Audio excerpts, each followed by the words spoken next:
All right. So we're here today talking about underwater composition. So the goal of our workshop is to move from technically correct shots to emotionally and visually powerful images. So, you may be getting your focus right and your exposure right, but maybe still something missing, and that may be your composition. And also, we want to have you think more before you pull that shutter button. Unlike many things these days, like your exposure, for example, you can go back into editing and change them, but composition, you really do need to get it right in the field when you're shooting the image. It's not something that's easily edited afterwards. And here's a little quote from Ansel Adams everybody's probably seen. You don't take a photograph, you make it. And that's kind of what we're going to try to put in your head today, is that you're making this image, you're creating it. So it's something you need to give some thought to. So the definition of make: form something by putting parts together or combining substances. Construct, create. And as a photographer, that's what you're doing. You're deciding on what parts go into making the image.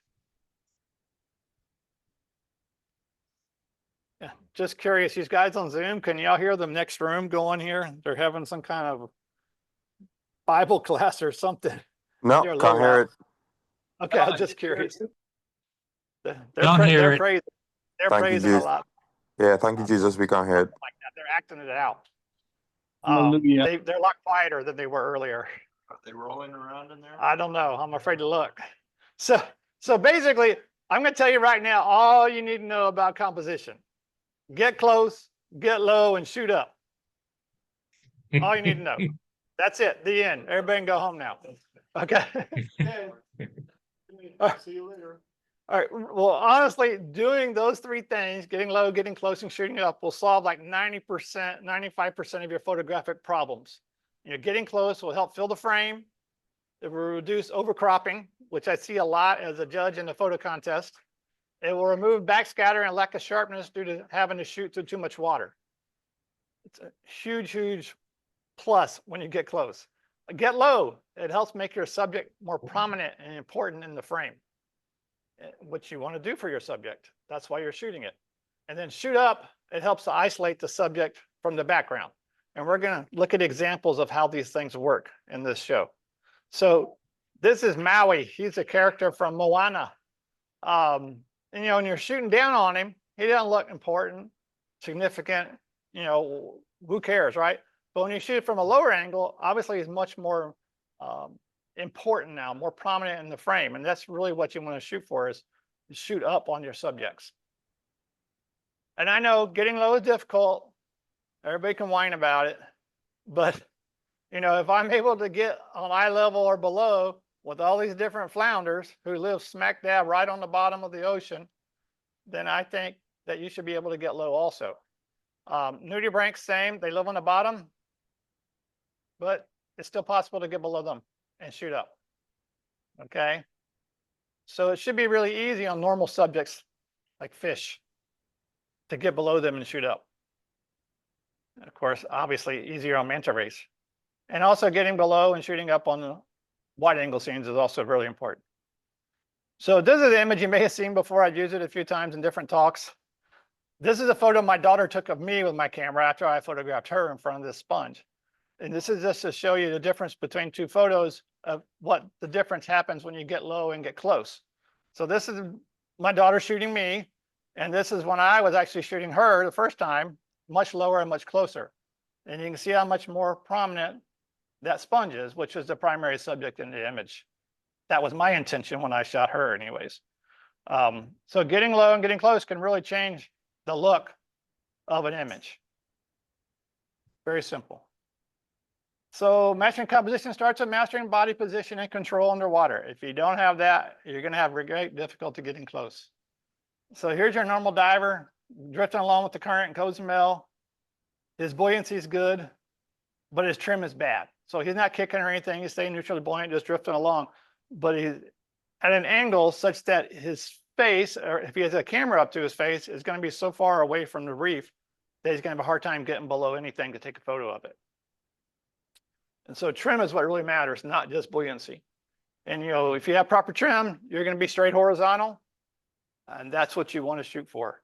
It allows more efficient swimming because you never see a torpedo going through the water at a 45-degree angle, right? It's always going straight through the water. And that's what you want your body to be doing. So it definitely makes it easier to swim.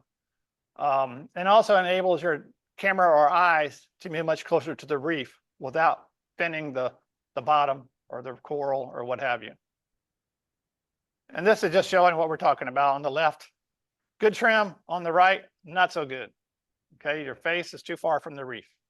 Your fins are too close to the reef. So to improve your trim, try placing weights higher on your body. I wear about half my weight up on my tank bands, and so it pushes my head down a lot more. Do some dives with that. If you're struggling with it, do some dives without a camera to really try to focus and concentrate on your trim and see what you can do to make it better. And then you can also take a buoyancy specialty course, and they'll help work on that. So again, I'm gonna tell you all you need to know. Have great buoyancy and trim to get close, get low, and shoot up. And that's it. So why are you still here? Let's go. Okay. Those are all the keys. Those are the keys to life for a photographer. So we're going to talk about composition. What is composition? Basically, it's the way in which something is put together or arranged. Combination of parts or elements that make up something. Okay. So in photography or videography, it's composition is the position or arrangement of elements relative to each other and to the frame of the imagery. So the goal of composition is basically to present this photographic subject in a manner that is pleasing, interesting, and so that it elicits an emotional response in the viewer. And that response can be, ooh, that's ugly, or ooh, that's scary, or wow, that's beautiful, you know, what have you, but it's something that sends a clear message. And, you know, how you change composition, you know, underwater, you're diving a coral reef, you can't really pick things up and move them. You can wait for them to move. It's a fish swimming, you know, you can wait for it to move into a better spot, a better position. You can change the angle from what you're shooting. You know, I've been known to look at a nudibranch and not like where it was, but I see that it's moving, and I'll go photograph something else for a couple minutes and come back and look and see if it's moved to a better spot. You know, come out of a low depression in the ground or gotten in front of something prettier than a dead coral or something. So there are a lot of different rules for composition. The rule of thirds, symmetry, shooting to create depth, you know, all these different things. And I use all these all the time when I'm shooting on land. But I find that underwater, a lot of these don't necessarily apply, or not easily anyways, or not frequently apply. And so we're not going to really talk about those today. What we're going to talk about is David's rules, okay? And these are the things that I think go into making a good image, okay? Number one is have an obvious subject. We're going to break these down each and talk about each of these 8 items. Fill the frame, have a conversation with the subject, highlight what is important, minimize distractions, include attractive negative space, and utilizing symmetry and placing subjects on a diagonal. So we're going to talk about each of these, and they are numbered, so you'll know our progress as we go. I do want to say, if you have questions, please ask. And Zoomers, I can't see you, so just speak up if you have a question. So number one is have an obvious subject. You don't want the viewer wondering what element in the photo is the intended subject. Okay, so you want it to be pretty obvious. You know, what I look for first is an interesting subject, and I say duh, but you know, we'll talk about sometimes that's not always the case for people. Subjects that fit my lens, you know, you're not going to shoot wide angle stuff with a macro lens and not going to shoot macro stuff with a wide angle lens. Subject I can get too close to without disturbing the reef, a subject I can get below or at least on eye level with, a subject that has an attractive background or can be separated from the background by lighting or depth of field, and a subject that I can have a conversation with. So with all those, I think it may be easier to say, what do I avoid? Dull colored subjects with an equally dull background.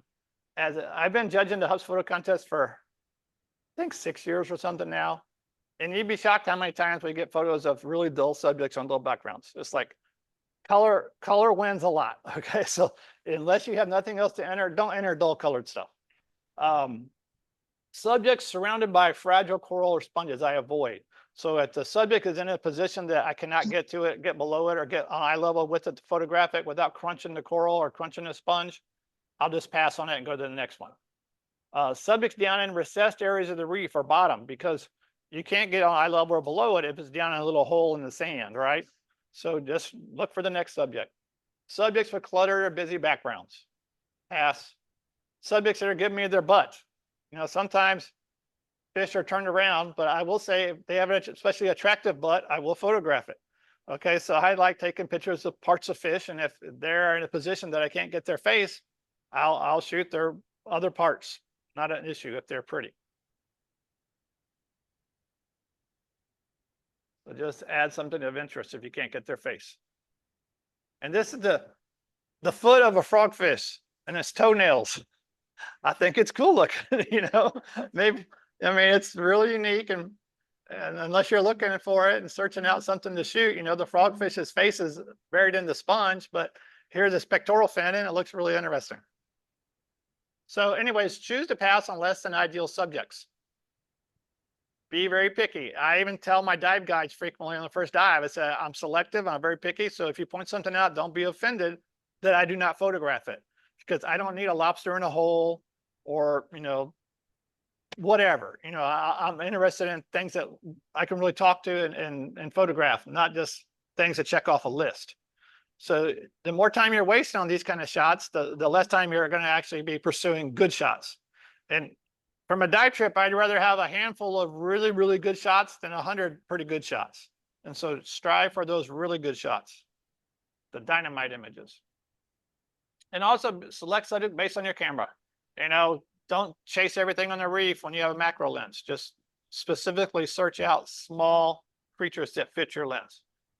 And don't, if you're shooting a GoPro, don't try to shoot video of little nudibranch if you don't have a macro adapter on your GoPro. I see that all the time. I'm like, what are you thinking, people? Don't do that. Waste of time. Can y'all hear? Should we tell them to turn it down? I can hear you. I'm good. Okay, that's crazy loud. So I said, you know, we have to have an obvious subject. When you're got a photograph of a fish, it's pretty obvious the fish is a subject, right? Not difficult to figure out. Nudibranch, same thing. It's obviously the subject. The issue comes in more when you're shooting more wide angle type images.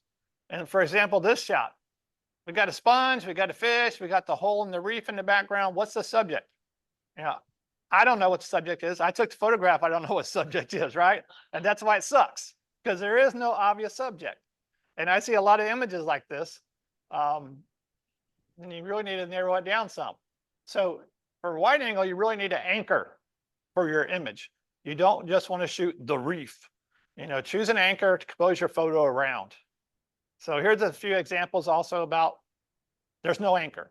Okay, we got this bright reddish pink sponge on the, coral on the left, but it's really far off center. I don't know, is that the subject or all these crinoids the subject? I don't know, it's not clear. The problem, same here. What's the subject? There's a lot of cool stuff in the image, but there's no clear subject. It leaves your eye wandering around the frame. It's getting a little better. I think the subject is the purple anthias, but because the coral is so prominent in the foreground, maybe it's a subject. So we're making a little progress. And then here, again, making a little progress. I think the gorgonians are the subject. The diboat and the orange sponge are the secondary subjects, but still not 100% sure what the subject is. And then here, getting better, I think this yellow coral is the subject. It's in the center, surrounded by a bunch of life, which is kind of a nice representation of a tropical coral reef. And then here, you know, obvious subjects, the fan corals. But you see how your eye is not searching so much from here, it's searching. Here, there's no searching because you know what the subject is. And again, we got a wide angle image, but we have an anchor, okay? So we know the actual subject. Okay, number 2, fill the frame. You know, you're taking pictures of this subject for a reason, so make it larger in the frame. This seems to be a very big challenge for new photographers. Like in the novice category, all the time I'll see a little bitty, you know, subject as angelfish, and the angelfish will be tiny in the frame, okay? So really try to get closer to your subjects. Approach slowly and calmly after your camera is ready. So many times I see someone go in to take a picture of something, and then they get there, and then they start adjusting their strobes and moving their strobe arms around and everything. You should be doing that, but while you're giving the subject some distance. And then you want to move in steps. You know, move in a little closer, take a photo. Move in a little closer, take a photo. Keep going so that you'll get the best shot possible before maybe you scare that image, scare that subject away. So, you know, you can't always get super close and fill the frame, but when you can, it's great. And so you can get really nice images that way. And I always say also, you got to sometimes wait for the dumb fish or the brave fish. I don't know what they are, if they're dumb or brave, but you know, queen anglerfish are usually pretty shy. They'll run, but once in a while you'll get one that's not afraid of you at all and will let you photograph it.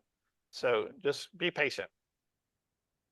And also goes with, you know, other things besides fish. You know, if you have a school of fish, build the frame, get close, move in. Even tiny stuff. That's my finger. You know, get close, fill the frame. It's really a key thing in making a good photo. So here's one for y'all. Go back. Okay, thank you. So here's one for y'all. So the frame is relatively full, but y'all see a problem in this image. I'll give you a hint. We just talked about it. What's the subject? To me, I was photographing the school of fish, but the red and orange, I mean, red and yellow sponges above are so big and colorful, they're overpowering. And so then you're asking yourself, what is the subject, the fish or the sponges? I don't know. So that's kind of why I don't like this shot. It's just not real obvious what the subject is. Get it? Another way to fill a frame is including divers in your images. Okay. And instead of having dead space, if you know there's a diver, especially if you have a dive buddy that's a good model, put them to work. They're a nice complement to images, to wide angle images, in my opinion. You know, they can be a primary or secondary subject. They're a great way to show scale. They add visual interest. They help fill the frame, as I mentioned. And also, not everybody that sees your images, video, or photos is a diver. So it helps them imagine what it's like to be underwater and where they would be in such a situation. So without the diver, you would have no idea how big that ship is, right? So it helps to add scale. And when you have a nicely posed, graceful diver in your image, it really adds a lot, in my opinion. But unfortunately, not all divers are graceful. This is my son. And every photo I have of him, he looks just like this with his arms like just floating out there. I'm like, Reed, can you please tuck your arms in? I call him the dead man. He's like doing the dead man float underwater. So my daughters luckily are a little more graceful and they're always happy to be in photos. So, and then my dive buddy, Paul, also likes to be supermodel. But again, just, you know, I really like the wide angle shots with divers in them. And I think it does that a lot. So something to keep in mind. And then this is, you know, a closer shot of the frogfish, but my buddy's staring it down. So some tips on modeling, you know, discuss the plans and signals before the dive. Don't just come up to somebody in the dive and say, hey, go over there. You know, I'm like, what the hell are you talking about? Also, what I like to do is if it's someone that photographed underwater, I like to show them some pictures and say, this is kind of stuff that we want to do. Okay. And I also have them look through my lens. So if I'm shooting a fisheye, they realize that if they're 5 feet away, they're going to be that big. And if they're this close, I can still get them in the frame. Another thing is, like, if you're going to dive a wreck, look at photos of the wreck on the internet in advance. And if you see some good poses with models, show your buddy, this is what we want to do. And it'll help you, you know, work it out in the end. I also have hand signs where I use my fist as the head of the person and I hold my arm at different angles and kind of show them, you know, I want you to go more vertical or more horizontal. And if, you know, you explain that in advance, it's relatively easy. And you want to encourage your models to keep their hands to the side, you know, tucked in and their legs together. And then, you know, make sure their hair engages and octopus and all that stuff are secure, because it looks pretty crazy when their hair is sticking up like 3 feet in the air and stuff. And then have the models look at the subject and not the camera. That's a big problem for newer models because they always want to stare at the camera. And then have the model bodies sideways to the lens. So, you know, if you're going face in, looking at the camera, it looks goofy. Okay. You know, it's just not a pleasing look. Yeah, there's sections to everything, Dennis. So something else I like to do, and I'm diving through the reef, I see holes through the reef. I like to try to frame divers in these openings. And so this one was just in Cozumel. That guy's not in my group. I think he's a dive master for another group, but I saw a couple other people already go by. So I just sat there and waited for the next guy to go by and got a picture of him. But I think it's interesting to have him framed in the openings like that. You know, it directs the viewer's eye to the subject, and it also adds depth to the image. And so I'll frequently get my buddies to pose like that. That's a wreck. And also you can frame the subjects. Is it me or is that out of focus? I don't have my glasses on, so maybe me. It's okay. Does it look okay? Okay. I meant to bring my glasses in. Yeah, you know, it's kind of framed, you know, the arm on top. Yes, it makes you feel the depth of the image. And then this is not full framing, but it's kind of accentuated by framing. You get the sponge and then the coral in the background, and it kind of complements the shape of the octopus. When I shot that, I said, oh, I'm going to like this picture. You know, I saw it in the viewfinder. I knew it was going to be nice. And this is just a few seconds before. It's not nearly as interesting of an image because it's not really fitting inside the framing of the background. But, you know, we're going to have a recurring theme here. Getting low and shooting low on the octopus, you get to see the suckers, which is nice. I also like the little coils on the end of the octopus arms. Whenever I see that, I always try to include those because I think they're cute. But again, also being low still has the suckers visible. And again, I like this one because it has the coiled arm in the top left. And that's why I shot it just like this, shooting down on it, just to get that coiled arm. So number 3, have a conversation. If your subject has eyes or rhinophores like a nudibranch, you really want to shoot it from an angle as if you're having a conversation with it. You would never have a conversation with someone from above and or from behind. So you zoomers are going to miss out. But hey, Dennis, how you doing today? Oh, well. You would never you would never do this, right? It's very uncomfortable. A bad morning. And same thing in the photos. And even just here is still uncomfortable. But you know, when you get down more on the level, you can talk like this and you can talk like this, right? So Ernie Brooks, I don't know if you know who he is. Some of y'all do, but he's passed away now. But he was an underwater photographer, had the Brooks Institute of Photography, taught many of the famous photographers out there the art of underwater photography. But we were walking through Sea Space Print Gallery one year, my wife and I and Ernie, and he said, I like this shot because you're having a conversation with the fish. And so I always remembered that. And so I try to do that. So like I said, look for that. Shoot so that the subject is engaged with the viewer, okay, or the photographer as you're shooting. And then also work to get eye contact. It makes a big difference if they're looking at you or not. So, you know, this guy's obviously engaged. He's looking at me going, what the hell are you doing? It looks like he has like big bug eyes, but I think it's kind of funny. But he's definitely engaged and having a conversation. Back to Maui again. You know, here shooting it from this angle, not a pleasing angle for a conversation, right? But as you get more on his eye level, okay, I can see it's having a conversation from this angle. Or here, definitely here and here. Okay, it doesn't always have to be face on, but you know, a slight angle to the side is still okay, but not above or not behind the face. So the reason I have Maui, the reason I have this, it was a cake decoration for a fundraiser thing with my son's high school.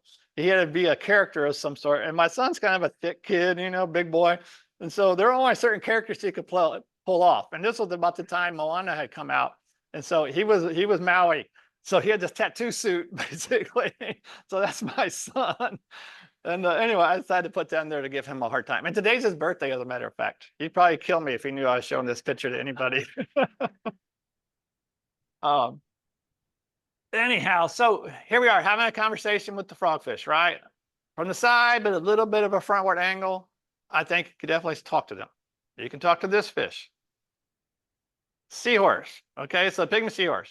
I'm having a conversation here, but the very slight change in angle here, now the seahorse is no longer engaged.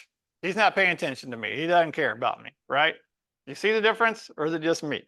Engaged, disengaged. Okay. So every little bit of angle makes a difference. Here we are, a cockatoo waspfish. Shooting down on it, definitely not engaged, not having a conversation. Same fish. He was moving along, waited till he came up, a little bump, got low, photographed him. So now it's definitely more engaging, more seeing what's going on with that fish. And here we have a porcelain crab. He's kind of looking off to my left, not really interested or engaged, but just changing the angle a little bit, you know, can make it more engaging of an image. Okay, so just think about very slight differences in angles. Not engaged. This fish has no idea what's going on, doesn't know I'm there, just like lolly, dolly, dolly, dolly. But here, fish is engaged. Engaged. Okay, so when you're shooting them face on, if you have both eyes looking at you, that's awesome. The problem is, you know, fish move their eyes independently, and a lot of times they look really goofy when you're shooting them straight on. That's a benefit of shooting at a little bit of a quarter angle, so you only have one eye. Okay, so, you know, the other eyeball's looking at your die buddy and one's looking at you. It just looks odd. It's not a pleasing look. And like I said, nudibranch, same thing. Keep it in mind. You know, you always want to try to shoot as if you're having a conversation with the nudibranchs. Schools of fish, same kind of thing. Try to get in front, not behind, and eye level. And, you know, not every fish can you get eye level and really have a conversation face on shot with, but, you know, some tips for going face to face, and approach slowly from the front, not the rear. You're sneaking up from the rear, they think you're sneaking up on to eat them or something, right? If they see you and you move in slowly, they're a little more comfortable. Take slow, calm breaths, move in little by little, get low, creep closer. And then a lot of times if a fish is swimming around the reef, around the coral head or something, sit back and watch it, because many times angelfish and butterfly fish will have a pattern. They'll go to the same thing. They'll go behind the sponge, through the coral, come out beside the sea urchin, whatever, you know, they'll make a lapse basically. And so just stay back and watch it. And if it has a pattern, you can say, okay, it pokes its head out of this hole every time. I'm going to go by that hole and photograph it. And that's how I got the picture of this angelfish. It was just kind of making laps around this coral and going under a little hole and coming out of the hole. And I just waited for it to go right in front of that sponge, and voila. The same with these guys. This is at a rig in the Gulf. I really knew I wanted to get a picture with the legs of the rig going up and the sun up there. And so I just watched the school. They just kept going around and around the reef. I mean, in the rig. So I just got into a position to intercept them as they came by, and I got a pretty nice picture, I thought. Number 4 on my list, show what's important. You know, you want to highlight the part of your subject that really tells the story. Highlight what makes the subject special. You know, show why you're taking this particular photo. So, for example, here, you know, it's a pretty nudibranch, but it has a shrimp on it. So I really shot it at a little bit different angle than I would normally, because I wanted to highlight that shrimp, make it more prominent. Same here, we got eggs. And so you want to shoot at an angle to show off what makes the subject special. Getting a little low on the side here with the eggs and shooting that way to make them the center stage item. And if you come across nudibranchs, making baby nudibranchs, you know, I shoot from above normally, because if you try to shoot from face on or something, it's really hard to get everything in focus. You know, you'll have the rhinophores in focus, but the whatever those things are touching are called not in focus. So by shooting, I don't know what the appendages, the sex organs, I don't even want to say that, but is that what it is? They both have that? That's the term. Is it really? Okay. Well, now I know. That's a collection of junk. Yeah, so by shooting down, you're showing both nudibranchs and the action going on, and everything's in the same focal plane, so you get it all in focus. And if you can do a full porno mode, go close up if you want to. So to show again what's making this image special. If it's the face of the frogfish that looks so crazy that you like, show the face. Just get a picture only of the face. You know, you can do that. And if you have a lure, frogfish is fishing, he has a lure. Make sure you compose that image and or light the image to highlight that lure. But when doing so, it's really important to dampen out the background because those lures tend to really fade into the background. If you have algae and stuff in the background, it'll just disappear. You won't see that fishing pole in the lure. So if you can shoot where the background's more distant, not getting light on it, that'll really help show that lure a lot. This is a matote octopus, which is like a cousin of the blue ring. And so what's special of it, it has one blue ring. That's it. And so I shot this from an angle from the side that I probably normally wouldn't shoot the octopus because I wanted to highlight that blue ring that makes that octopus special. These guys, juvenile, sweet lips, they're really fun to, well, maybe they're difficult to photograph, challenging to photograph, but I really like them from this angle because you can really see that waving, the curving of the body as they're gyrating back and forth constantly. They just do not stop. I don't know how many calories they burn in a day, but it must be a lot. You know, when you shoot it from the side, it's still a cool fish, but I don't think you get that artistic look of the curving body from the side as you do shooting it from the top. My opinion. Porcelain crabs. So when they're feeding, I find it shooting them from the side like this helps you get their little feeding filaments more in focus with your depth of field. And so you can really sort of see what's going on here. And if you try to shoot them more from the front, it's hard to get the feeding elements and the crab's eyes in focus. And so I find it's not pleasing a shot as shooting from the side. And that's, like I said, when they're feeding. And then, you know, you got like this ghost pipefish. I really like this green eye, and I like those little fringy filaments hanging off of his, what do you call that, jaw, chin? I don't know. Snout. There you go. That's good. Good term.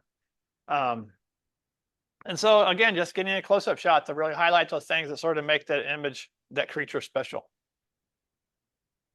Eggs in the mouth of a cardinal fish. I don't need the whole body of the cardinal fish because the eggs is what I'm really trying to shoot here.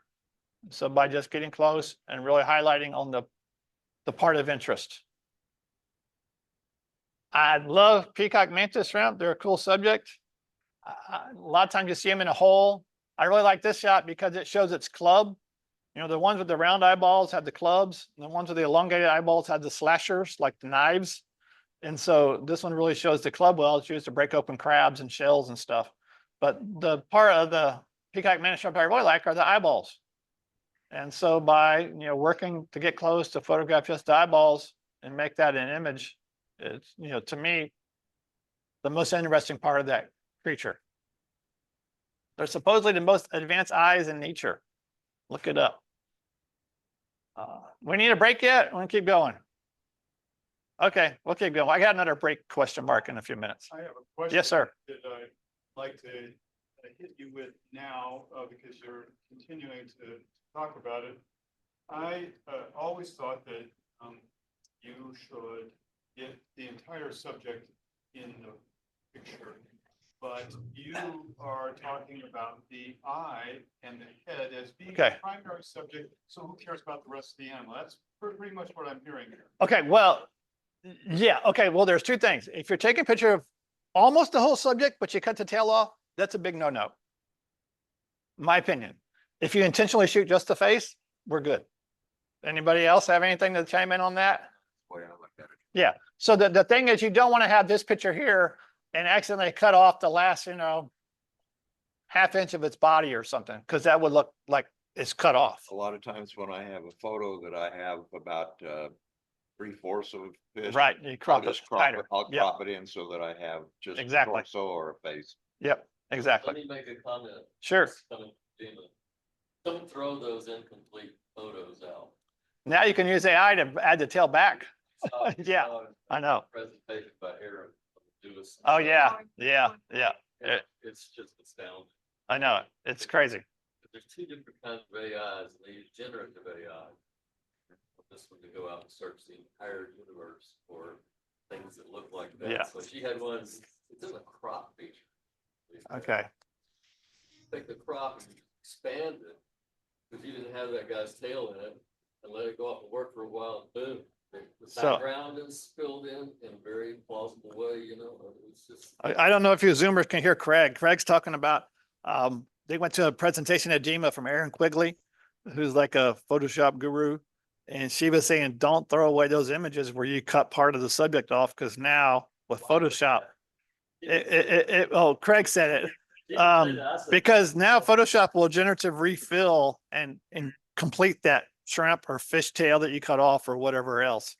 It all So- depends whether or not the training set has enough information to be able to generate it the way it should be. You know, you don't want the wrong tail on the fish or Right, whatever. right. But, and the other one is backscatter. I mean, I have fortunately saved Yeah. some really bad backscatter shots, like to punish myself when I look at them that I took it. But Yeah, they got a new The AI magic. backscatter that's even better than the one that Oh, yeah. she has brought out. And it just. it that's was crazy.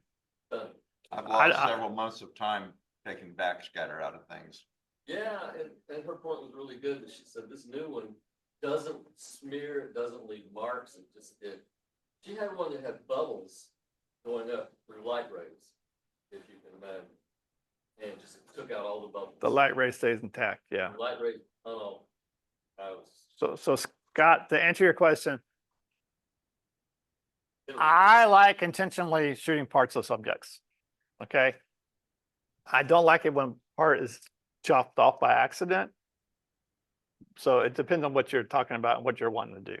So don't be afraid to shoot part of the subject if it's the most interesting part. I think that works even with video, because a lot of times when I have just a partial portion of if I have a whole sequence, I wait until I see the entire fish or whatever it is subject in the frame, and then I concentrate on that. I don't mind it moving into the frame, but as long as I see eventually Mhm. what I have. Okay. So we're gonna go a little longer before we take a break. No one's dying for their bathroom yet. So number 5, minimize distractions. You know, underwater, there's a lot of beauty like on a coral reef, but there's also a lot of chaos. Okay. So I really try to minimize the chaos and maximize the beauty in my images. Okay. So a little thing about clutter, if an object in your photo is not adding to the story, then it's subtracting from it. Okay. Clutter in photos can be very distracting. It can create visual confusion. You know, again, like what am I supposed to look at here? Changing shooting angles can often reduce the clutter. So we're gonna have some little examples here. So let's say that white stuff is a bleached white coral, which is terrible to have in your photos because it's very distracting. You're taking a picture of the octopus and it's right in front of this bleached coral. You have a big problem. But if you can change your angle or the subject moves so it's further from that bleached coral, then now what's happened is that bleached coral is more out of focus and it's getting less light from your strobe or from your lights. And so it's going to be darker and thus less distracting. So always try to look for a subject that has distance between itself and anything in the background, particularly something that's really distracting looking. You know, bright colored stuff, odd patterns, textures, things like that. The distance helps. Okay. The same thing applies even if there's not really anything in the background, but you're just talking about, say you're shooting a octopus out in the muck, you know, algae covered ground, or maybe in coral rubble even. The more downward of an angle you're shooting at, the closer the background behind the subject you're including in your photo. The closer the background you're including in the photo, the more illuminated it's going to be and the more in focus it's going to be, thus making it more distracting. Does that make sense? So as you get lower, just imagine how far the background behind your subject is going to be included in your photo or video. Okay. So by getting lower and trying to shoot it straight, eye level, or even upward angle, now the background is way, way back there. So it's going to minimize how distracting it is. Okay. So this is just a little fish on the carpet. And I'm shooting a bit of a downward angle. And you can see how illuminated and clear as far as in focus the carpet in the background is. But just changing the angle a bit, getting a little lower, now you can see the light falling off a lot more. And that's the wall way back there. Otherwise it would fade into darkness probably. And also it's much more softer focus. And so the carpet's not super distracting, but just imagine if it was some really distracting bottom or coral rubble. So it makes a big difference just getting a little bit lower and trying to shoot so you don't get so much close background behind your subject. So reduce background clutter. Select a subject with a clean background. That's the easiest way. Or compose also so that the background is at a further distance behind the subject. Get low and have less near background behind the subject. So this is not an ugly background, but it just gives an example of how this kind of works. So, you know, I'm shooting here and the background is right behind the crab, which is fine. Like I said, I like this background. But I saw another angle as the subject was moving that I could shoot it a little differently with a more distant background. So you see how it's less illuminated. It's getting less light from my strobe because it's further away. And it's also much more out of focus due to depth of field issues. Probably crop top higher. I didn't crop it all. This is just how I shot it, for example. Yeah. So anyways, it makes the subject stand out a little more against that softer background rather than kind of all blending together as one. And like I said, this is more important when it's an ugly background, not when it's a pretty background. So it shows action instead of just being sort of a fish ID. Yeah. A lot of times these are challenging to shoot because their pinchers are really far from their eyes. And so you get to choose, you get the eyes in focus or you get the pinchers in focus. Unless you shoot a little bit of a downward angle, then you can get them both on the same plane. So it's just kind of choices. So here's an example. I really love the frogfish. They're really pretty frogfish, or ugly, however you want to look at it. But the background in the foreground, just so much going on. It's very distracting. And you got this coral and algae or whatever in the front, the green stuff, and you got the pink sponge in the background. You got all these hydroids sticking up. Anyways, a lot going on. If I wasn't lazy, I should have snooted it, but I didn't. And so anyways, not real thrilled with that photo, but it is a pretty frogfish. But here we got a frogfish that's a little more soothing foreground and background. And you got the nice one color brown sponge in the foreground and this, I think, two bastrier coral in the background and a green. So it's just a little more soothing of an image rather than this really noisy clutter-filled image. And then another shot here, intentionally shooting this at an angle. So on the right side, the background's far away. It's very distant. So no light's getting back to it. And so again, it just stands out, looks less clutter filled, I would say, than the first image. Single stroke. Yes. And then here we go, the nudibranch. It's a really cool nudibranch. I love the colors of it. And it has a shrimp on it, but all the noise, all the clutter in the image makes it kind of pointless because there's too much going on. You can't really see the subject. Okay. And so, you know, the clutter is all right there, right behind the subject. So it's really, really hard to get rid of. Again, if I was snooted, maybe I'd have a choice. I'd have some chance of getting a decent image. But, you know, if you have a nudibranch with a more distant background, you know, it all just goes buttery smooth, even at, you know, f/16 or something, because of that distance. And it really helps your subject stand out. You know, this is blending in with all the clutter, and this is standing out. And so you're trying to seek images like this, where you can get that clean background. So again, another quote from Ernie Brooks. What's in your photo? Everything in the frame should be there for a reason, and everything should be in its place. Okay. And I also abide by that. So perspective real quick, you know, you really want to examine the angle you're going to shoot from. Does it make a good picture? Does it make the best of the available background, which is a huge component? And if the answers to those questions are no, you need to move or change the camera angle. And also keep in mind that cameras work both vertical and horizontal orientations, unless you're shooting video, probably not. But still photos, you know, if composition in a vertical format makes more sense, then turn it vertical. And so going beyond, this is all about decluttering. Now we're going to go to number 6. It's actually using and seeking out complementary negative space. Negative space is everything in the images is not the primary subject. Negative space should not distract from the subject. Ideally, negative space should complement or enhance the subject. Okay. Again, the background of coral reefs, very busy and distracting place. Many subjects blended in the background. That's by design, by evolution, right? They are meant to be blending in. So negative space really help bring those subjects, let them stand out. And to me, it's as important as the primary subject is finding proper negative space. So quite often underwater on a dive, if I find good negative space, I'll look for that first and then find a subject in it. So this, just like on land, you know, these photos are nothing special, but the negative space really makes the photos. That's Maui on the left when he was like 5 or something. And then my daughter on the right. But you know, the negative space makes those. What's that? So this image is like my poster child for negative space. This is on an oil rig. This photo is like from 2006. It's very old. Wide. No, it was digital. T200. So I dove rigs quite a bit at a point in time when I had a boat. And I knew there was red encrusting sponges down there. So on this particular dive, I'll shoot with a 105 lens. And I said, I'm gonna go find some of the red sponge and find something in it. And so I just went to the big area of red sponge and found several of these blennies. And this was the one that, you know, I got a nice photo with. But it's again, it's all about the negative space, making the image. And here's another. I like this because the negative space is mimicking the color patterns on the fish. That's just a very interesting image, I think. And I love juvenile emperor angelfish. I love them even more when I can photograph them in front of a red sponge.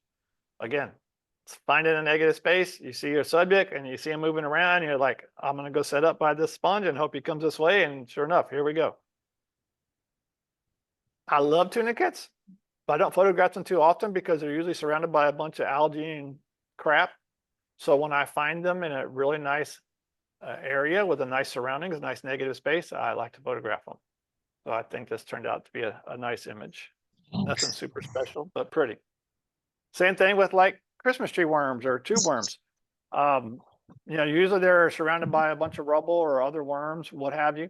But when I find them in a spot that I can isolate them with an interesting background, I'll shoot them every day.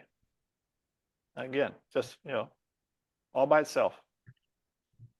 Star coral, I think. This is a stalk tunic, colonial tunicate. And again, frequently they're just in the area with a bunch of crap. And so when I find them with a nice background, I like to shoot them. Flatworm crawling across the hard coral. Good negative space. Complementary negative space here with the red sponge and a red fish.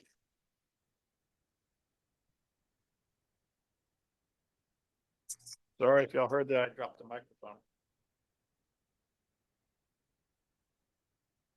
This is a little guy on a bubble coral. Again, bubble coral makes a real nice background to find something on it. Usually only these fish or maybe orangutan crabs. But bubble coral does make a good background. Brain coral, same thing. Find a brain coral and say, I'm going to find something on that brain coral to shoot. And of course, you know, brightly colored fans make great negative space. I like this one just because the frogfish is totally surrounded by that pink sponge. Yeah, the fan corals. You know, I find these big healthy fan corals and I'll just find a fish. Can you comment on the placement? About diagonals or something or what? No, just in that one right there. You ought to obviously put the fish sort of in the center, but it's not dead smack. Yeah, well, it has room to run is the main key, and we'll talk about room to run at the end today. But you always want to leave more room on the face side of the fish than the tail side. Because it has to have room to move in the frame, so it doesn't look like it's running into the edge. And again, you know, just the dark background made the fish pop out. And it doesn't always have to be homogeneous backgrounds. You know, this one I like because the colors are kind of complementary between the sponge and the coral in the background. Made the subject stand out. And also this one, you know, I like it because the background again is kind of mimicking the color and the angle of the pipefish. Everything's kind of aiming the same orientation. I think it makes it look interesting. And then black also can be a negative space, you know, by using snooting or working your lights. But it definitely doesn't offer any distractions. Anybody need to go to the restroom? Okay, we're going. Shoot for symmetry. You know, on land, I'm frequently following a rule of thirds, like landscape photography, stuff like that. I'm always putting stuff on the thirds. But underwater, a lot of times I do like the dead center of things. But only if they're really big in the frame, not if they're a little bitty shell surrounded by a bunch of sand. Okay. So to me, it creates a sense of stability or order. It places the position of the subject in a position of importance. You know, there's no doubt what the subject is, and it just adds a visual impact. You know, a little bam. You know, so you get the subject centered, and you know it's right there looking at you. And to me, it has a really big impact. And I don't shoot everything this way, but if I have the opportunity to shoot dead face on and center it, I will frequently do it that way. Even the shrimp has some bam power, you know, it's not even subject, but I like the lines of the anemone or whatever it's on coming down, sort of framing and highlighting that shrimp.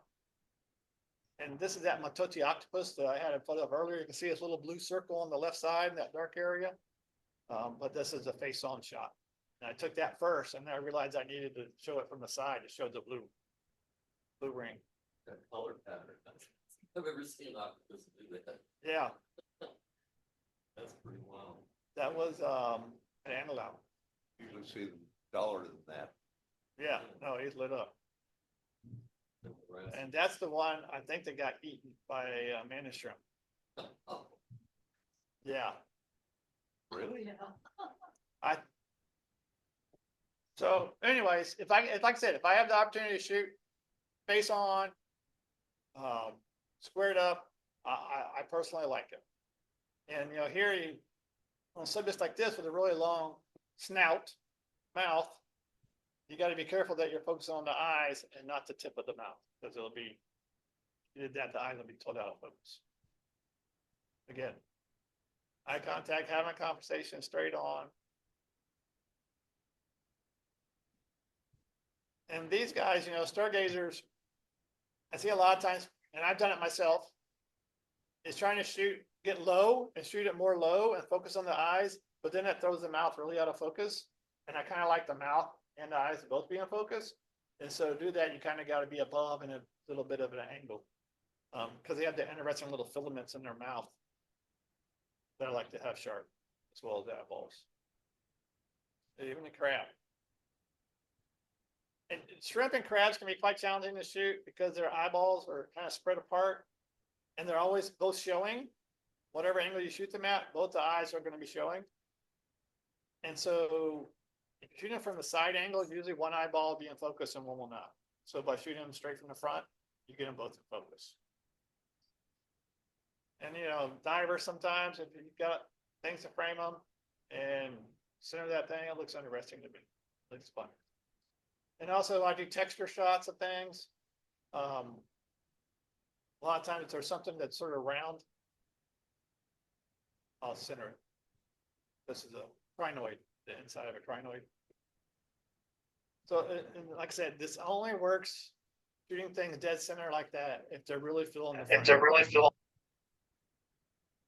What's that? I think I'm talking, but.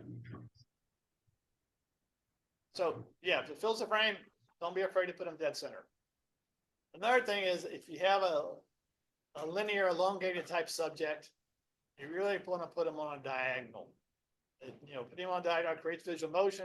It's more dynamic than a flat horizontal or straight vertical composition. And most underwater images can be tilted without looking unnatural. You can't do that on land because everything looks weird. But underwater, you can do it. So, you know, by having this in a diagonal, to me, it adds a lot more interest in having it flat horizontal. Same.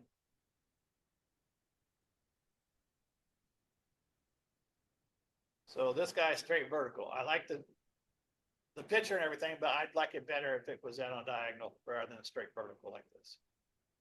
Looks a little static. Diagonal, diagonal, got somewhere to go. If you don't have diagonal, going somewhere, not just sit. And I can't tell you how many times in the photo contest we get images like this, straight horizontal or straight vertical. And to me, they just look flat and dull that way. So putting them on an angle is a really easy thing to do to liven them up a bit. And even like this, you can turn, you know, it doesn't look unnatural even though it's on flat ground. I just turned it a bit. But what does look unnatural is when you try to shoot a wide angle and tilt things. Because if you can see the underside of the surface, it will look really wonky with the underside of the surface at an angle. And here you got the graduation of light, which should be going up. So this is really a vertical shot, but my wife was at a really odd angle, so I rotated it this way. But either way, it doesn't really work because either she's at an odd angle behind the fan or the picture's wrong because the light should be getting brighter as you go to the top, not to the right side. And the bubbles are going the wrong way also. Yeah. So I'm saying is that. Must be a hell of a current. Huh? Yeah, and wide angle, you can't really rotate too often and have it look right. But in macro type stuff, you can. So we're gonna have a little recap of my rules before we go into bonus round. So again, have an obvious subject, build a frame, have a conversation with the subject, highlight what is important about that subject, minimize distractions, or even beyond that, include attractive negative space, utilize symmetry, and place subjects on a diagonal. And again, keep this in mind. You're the one making the photo, okay? Think about all these elements when you're shooting something and how you're going to compose it to use these parts the best you can. So we're going to talk about some different subjects. Anybody have any questions before we go on? Well, yeah, do you have any mental tricks? I mean, I understand all this theory, but you know, I get underwater, I go, oh my God, there's a blue ring octopus, you know, I forget it. You know, one thing I do is I keep an inspiration folder on my computer. So when I see images that I really like of someone else's, I'll put them in there. And I'll review that from time to time. And it just gives you ideas. You know, something you've never tried, or they shot a certain subject a different way. You know, nothing wrong with copying people. They're doing it good. They're doing a good job at it, you know, just give you some ideas. So that's one thing that I do is I do keep that, and I'll look at that before dive trips and stuff. For videographers, for me, I'll just be watching television. I'll say, That's oh, a good that's angle. really interesting. Yeah. You know, the technique is telling the story, but it's telling it a little bit differently than most people do. It's not just plain vanilla. Yeah. So I would try to remember that. Yeah, it just kind of in your head, Craig. So even when you see a blue ring octopus, you can remember what you want to do. You know, I think about a story Ken Knezik used to tell, you know, where he'd be going through this with everybody, you know, and I think he was talking about mandarin fish or something. Like, okay, everybody's going to be real quiet, and stay on the surface, and stay on the bottom or whatever. Then as soon as one of them shows up, it's like 18 divers. Yeah. Yeah, it is hard. And sometimes right after you're like, dang it, I should have, whatever, you know. I have this one opportunity, I showed it early on. It was from my last Bali trip of the red leaf scorpion fish. And it was just like sitting out on the end of I don't know if it was a pipe or a tube sponge or what it was, but it was literally sticking out from the reef like about 2 feet, just all by itself, perfectly posed. And I shot it all different ways, snoot, no snoot, blue background, black background, all kinds of stuff. And then I'm like, that would have been perfect one to do some kind of motion blur creative stuff with. I did. So as soon as I swam back to shore, I thought of that. I'm like, dang it. Well, I mean, since I brought, to me, it's something that I get better at. It's weird, you know, you shot so many pictures and those so many times. I'm always out of practice the first day or two. You got to get in the groove, I always say. It's really an interesting thing, me anyway. Yeah. It goes better after that. Yeah, I always say it takes me a day or two to get really in the groove where I really feel like I'm, you know, back on the money again, shooting right. So, you know, everyone likes seahorses, you know, problem with seahorses, again, they're kind of evolved to blend into their surroundings. So, you know, you can imagine without strobe light on this guy would be really hard to see in there because he probably blends in the monochrome with the blue very, very well. And so I find that, you know, even with a relatively clean background, they still kind of just blend in. So, I really like to shoot them with some kind of directed lighting or snoot to make them pop out a lot more. And it just helps a tremendous amount. Helps them stand out. And, even here, plain background, but a little bit more light on the subject than anything in the background helps a lot.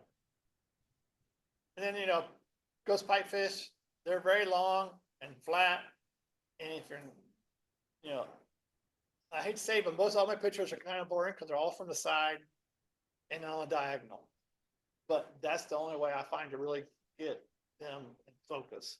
Because if you focus on the eye and they're at an angle to you, their snout's out of focus, the tail's out of focus, and then you just kind of lose it. Unless you're really going for a creative shot, getting really close to the eye. But I really try to shoot these guys so they're flat to my camera, so that they're all in focus. Another example, just again, trying to shoot it flat so get everything in focus. And if you like the face and they have all those little appendages hanging off, I think it's a cool thing to move in and shoot close-ups. Eels. I like to shoot when the eel's mouth is open. I like to get low and have the strobe aimed up a little bit to eliminate the upper teeth, because they're the little more prominent teeth, typically. And then I also look for a clean background to help them stand out. But I like the background of this, but both these guys look like old grannies or something without their dentures. They got their mouth shut, just dull. And this again looks like Grandpa forgot his dentures, just hanging around. So by getting a better position, you can show some teeth. And then like here, his mouth is open, but I'm not low enough to show the upper teeth. And so here I got lower on this guy, and you can see the upper teeth, but the problem is they're not getting any strobe light on the upper teeth because the strobes are a little too high. So again, bringing the strobes more down on the level with the mouth, get some light up inside, and it really helps to highlight the teeth. And just that's what the whole moire shot is about, the mouth and the teeth. Okay, so try to bring that strobe down to shine up in the upper mouth there for those teeth. And if you get a shrimp, it helps too. But yeah, get the light low, shine on the teeth. Sharks, same kind of deal. The eyes are important, but the mouth and teeth are really part of interest. And by getting low and having some light from underside a little bit to help illuminate the mouth, makes it a lot more interesting. And then also, I remember, I can't remember who it was years ago. It was David Duboulet or somebody had said that, if the shape of the animal is easily recognizable, it's a great thing to shoot silhouettes. So sharks definitely fall in out, sharks and mantis. So, by getting low, try to show that mouth. Here I'm right on the sand, basically. And how do you like that? Anybody know? So you don't just blow out the sand in front. Put the strobe much more up. So it's the distance from the strobe to the subject is about equal as from the strobe to the sand. Whereas if you have them closer into your camera, the sand's going to get really illuminated before the subject, especially when it's the white sand. So again, I like to actually be a little lower in the shot to show more mouth, but at least you do see the mouth. Just imagine if I was shooting a few more degrees from above, you would lose that mouth, that connection to the mouth. And again, just, keep in mind, they're a good subject for silhouettes. Get below. So here's a few other tips we're going to talk about briefly. So give the subject space to move or run. This is not a great photo, but it's good for an example. That's why I used it. Here this big, I think it's a dog snapper or mutton snapper or something or another. But he has plenty of space in front to move. And so you would never want to shoot it like this or crop it like this, because now he has no space in front. It looks like he's bumping the edge of the frame. Same with this guy. Here it's fine. He has room to move. No room to move. It looks uncomfortable. Same. Just cropped it that way to make it look like this. And I like this picture, but it is a bit tight on its face. I just like the pattern of the fish and the sponge and so on. And this is also starting my next segment where we're talking about sometimes it's okay to shoot down, because majority of the shots, I encourage you to get low and shoot up, but some subjects, really work well when shooting down. So subjects maybe have interesting colors or patterns on their top side, like say a blue spotted stingray, for example. Shoot down on it, it's fine. Subjects with odd shapes that are really difficult to recognize face on. I'll show you a couple. And then subjects hiding behind different obstacles. So like Emperor Shrimp, I try to shoot these things face on. I don't like it because you can't get enough of the animal in focus. His eyes are in focus, but his nose, his pinchers are out of focus, and then going back behind the rest of the body's out of focus. So to me, it's just not pleasing. And also, they're usually in the fire urchins, and so you got the spines of the urchins sticking up, blocking your view of the face anyways. So by shooting straight down on them, I think they really stand out a lot more and look a lot more pleasing. And I mentioned this earlier, by shooting down these guys, you can get the mouth and the eyes in focus. And again, these little zebra crabs also on urchins. Same thing. I've shot these from the face, and you know, some really nice face shots, but you can't tell what the hell it is because it's just really weird looking striped face. So you can't even tell it's face. And so by shooting it from above and downward, you make it look more interesting. Yes. It's interesting because you have a very strong case here for the leading lines. Yeah. Even the spines that are Yep. framing this Yep. zebra crab, but Yep. the blue spots are taking your eye right into him. Yep. So anyways, like I said, sometimes shooting down's okay. Also, Jackie Reed told me years ago that the Caribbean reef squid, their upside, their top side is much more colorful patterns than the bottom. So always want to shoot them from above. I had another picture I meant to put in, I forgot, of these guys. But yeah, I just like them from above rather than from below. Sides also okay, but from above they have all those spots. It really makes them stand out. And like this guy, you know, yeah, I know That you was have video of that. analog, Yes, analog. yeah, the town pier, whatever. So like this, you know, he's in the seagrasses and stuff. It's, if you get a face shot, it's kind of under because he's up at an odd angle. But by shooting him from this angle, I purposely did that because I can get his pinchers and his eyes all in focus. Okay, so a lot of times on macro stuff, that's will dictate which angle you shoot from based on what part of the subject you want to focus. And then sometimes just shooting down is cool looking because all these mushroom corals here. So I personally shoot a lot of textures and details of the reef. To me, some of the most beautiful things on the reef are in tiny little details. So I encourage you to shoot them also. And look, what helps here is look for compositions that are on the same focal plane. So they're kind of flat, so you get it all in focus. And then also a clean, non-distracting background. So yeah, crinoid on the left.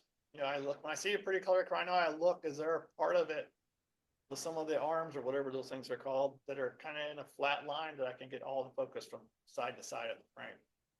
You got an enemy on the right side, sort of interesting. Feather duster worm or something. Again, it was just a pretty one, and didn't have too much crazy stuff going on around it that would show up. So soft corals when they're out, I mean, like this, you know, I like to photograph them, and then again, I found these three little arms together on the same plane, and then as the bonus was, I noticed in the background was the same coral, so I thought it looked nice in front of each other. Again, just stalked an enemy or tube an enemy. I don't know what these are. Some kind of coral, but I don't know what's followed. But they're, you know, again, flat, so it's all in focus. And this was just an odd detail I found of a split tentacle of an enemy. On the nuclear plant. Yeah, I don't know. It was next to the three-eyed frogfish. And again, you know, another tube worm type of thing, but again, finding a spot on it that they are all relatively flat in line to get in focus. And again, the added benefit of the next level of the tube worm below. This is again a mouth or centerpiece of the crinoid. Really? Yep. I know what that is. Yep, that's what it is. Left is some kind of interesting enemy, which I've never seen before. And on the right, type of tunicate. I saw it doing Getty. Yeah, and so shooting down inside that, what's it called? Tunicate or another word? Sea squirt. See, we're Yeah. doing good. And then again, tunicates. These are just pretty colors and they kind of happen to be in a line, so I can get them all in focus. Ascidians also, Yes, it is. The most primitive organism, phylum Chordata. chordates. So anyways, again, crinoids allow me to get several of the arms all on the same focal point. Mushroom corals. Even fish, you know, if the fish is doing something like this fish is eating something on the reef and I can't get his face, so I just got him real close and shot him on the side. And this is the trigger fish that, I don't know if it was mental or what, but I think it was seeing its reflection in my port and it was just coming right up to me. I kept having to grab it and push it away. And it's funny because it was in Tulamben, and just like a month ago, I saw some video of someone in Tulamben, and I think it was the same damn fish, and he was shooting video of it, and he was saying, he just loved my camera, and it just kept coming right to him. Yeah, it was pretty funny. So this is his not his dorsal fin, but the rear, I don't know, kind of on the top of his back. He was just kind of moving around. So, and I think this is the last thing I'll discuss. You know, having multiple subjects in a frame can be a blessing or a curse. You know, you got two nudibranchs or two shrimp or whatever together. Sometimes they make a cool photo, sometimes they just ruin your photo. It can be very challenging, especially on macro stuff, to get them both in focus. And you typically want to focus on the one closer to the camera because the depth of field falls off faster in front of the point of focus than it does behind the point of focus. And sometimes it's best to purposely only shoot one of the subjects. So, you know, here I got two cuttlefish, and the one in the background is a bit out of focus, but I'm okay with it. It's not great, but, you know, one in the foreground's in focus and one in the background's not so great. But here, like this nudibranch, I'd have been a lot better off just shooting one, trying to shoot two. I did shoot just the one because I knew this was happening, but I shot two at the beginning just to do it. But you end up trying to get both and end up ruining their photo, basically. So keep that in mind.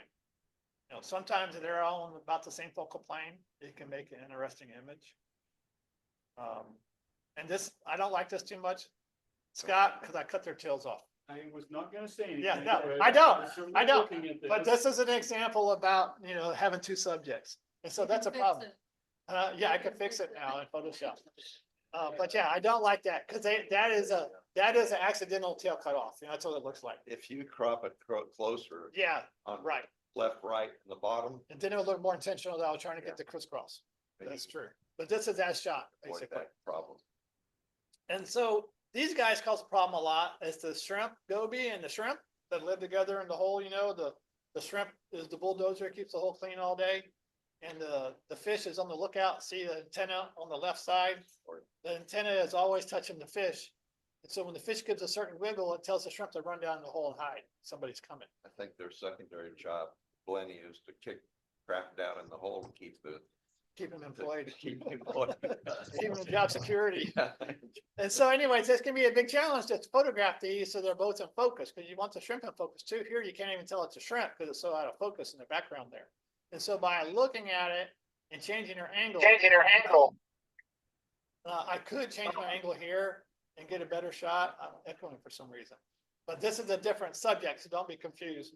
But you know, these I had pictures of the shrimp going out the other side, and then he come out this side. So some of the pictures, the shrimp is really out of focus, but by waiting till he's in the right spot and moving my camera just a little bit to get them both on the same focal plane, they're both very sharp eyes, that photo. So it's a matter of, you know, being patient and really looking and considering your depth of field when you're trying to compose that two subjects. And again, you got two together on the same focal plane. I'll shoot them all day, no problem. You know, and so like here, you know, I got two of these squid. One in the background is not as sharp as the one in the foreground. Again, want to focus on the foreground subject. But you know, it's up to you whether you like that better or the single one better. I personally like the single one, but it's just something to consider when you're in a situation where there are two similar subjects or two complementary subjects. How are you going to shoot them? Go back. That's if you have a wider aperture, you're going to have I'm probably at f16. you'll probably like it better. F22 Yeah, if you had 11.8 maybe. Oh, background, you want to make the other one blurrier? Yeah. Yeah. Could work better. Like a more intentional blur on background, maybe. So anyways, it's just a choice, but it's something to be aware of when you're shooting multiple subjects. And again, another quote, make a symbol and make a statement. So that's maybe why I like that, the single one, because I like simple. And that's it. Oh, one last quote. Here's for you, Craig. You're asking about how to get this in your head. Visualization is a conscious process of projecting the final photographic image in the mind before taking the first steps in actually photographing the subject. So think how you want to look before you start. Yeah, he's never been underwater. Yeah. Yeah, really. And Ansel Adams is sitting around there with I a know. negative that big, you know. I know, a whole other world. Anyways, anybody have any questions? Visualization, Like cast characters that show up. especially when Betsy's over your shoulder, breathing down your shoulder, like she wants to take pictures of it next, right? Now I'm so looking for me. So no questions? No. Scott, Did you you're on. record so we can watch it again before my next trip? Oh, yeah, it's recorded. Martin remembered. I thought he forgot. I don't ever remember. It's all- I have to it's- make it He automatic. made it automatic, so that's Yes, awesome. it's recorded. Yeah, good stuff, David. You really spoke to me, no pun intended, when you mentioned speaking to a subject.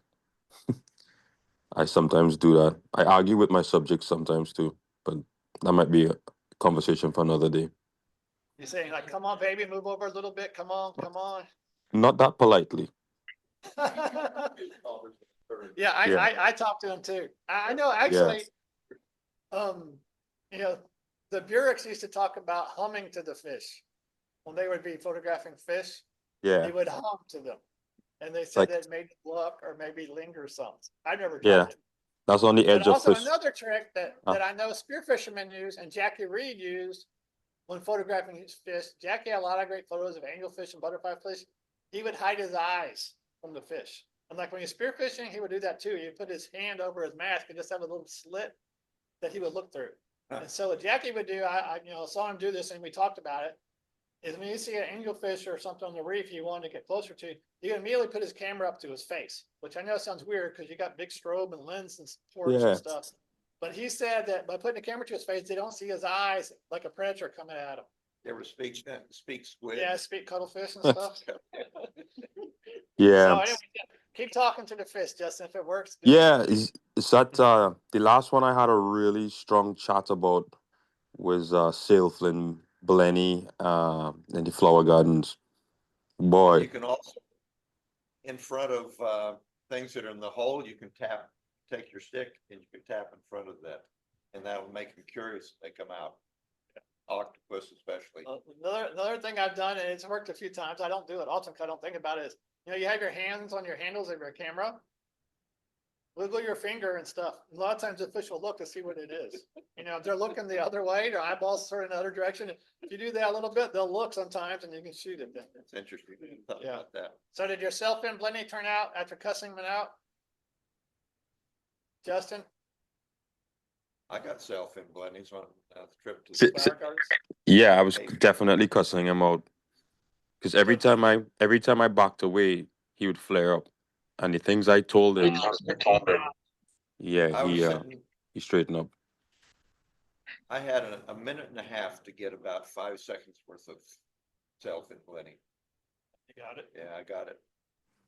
Yeah, I spent the entire dive. I think it was Stetson or one of those. I spent literally the entire dive just on that Blenny. I did not move. There were like Yeah. 2 or 3, and I did not move. So I love that. I love that perspective talking to your subject. Yeah, I I think- don't have any pictures of them because I don't have the patience for them. I tried a few times. Yeah. I'm like, forget it. Yeah, the other thing too, in terms of like just overall composition, it's okay to like especially if you're doing shooting video, which I've definitely crossed over to that side. Is I set the tripod up, set the camera up, and then I just let it run, and I just move away. Yeah. Of course. Yeah, And then you can do that. I'll just shift it around, and then my point is, in terms of composition, is I get to look at what the camera's doing from a different perspective, and I'm like, well, I'm just shooting down like I'm God, and then I'll go lower the camera on the tripod, because we always look at the composition through the viewfinder or the LCD, but sometimes I just back off. Unfortunately, I float up because my camera is literally my weight. So I'll get my trim right and just look at the camera physically and the subject, and then I can go tweak it. So it's good stuff. I miss diving. Still there. The ocean's still there. All right, any other questions? All right, thanks for coming, guys. Great presentation, David. Thank you. Good presentation, David. Awesome. Ciao, guys. Thanks, Andrew.